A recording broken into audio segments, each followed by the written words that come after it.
আপনার কমেন্টটা আমি দেখলাম। আমি এই ডাক্তারবাবুরই একটা ভিডিও থেকে কিছু জেনেছি বলে আপনাকে কিছু কথা জানাচ্ছি। যে বাচ্চাদের ঘামানো, মাথায় ঘামানো যেটা বলেন, সেটা কিন্তু ছোট বয়সে হয়।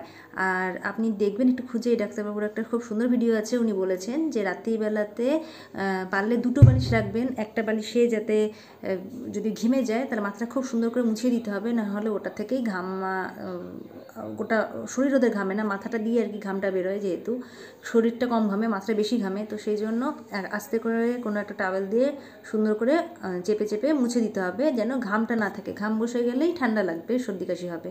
তো সেই জন্য বালিশটাকেও আপনি চেঞ্জ করে দেবেন। আর এইভাবেই রাত্রিবেলা একটু খাটতে হবে আর কি, কিছু করার নেই, যেহেতু আমরা বাবা মা, সেই জন্য একটু চেষ্টা করতে হবে। আর আপনি ডাক্তারবাবুর ভিডিও দেখলে আরও বুঝতে পারবেন। আমি কিন্তু কোনো ডাক্তার নই, আমি এখান থেকেই শিখেছি।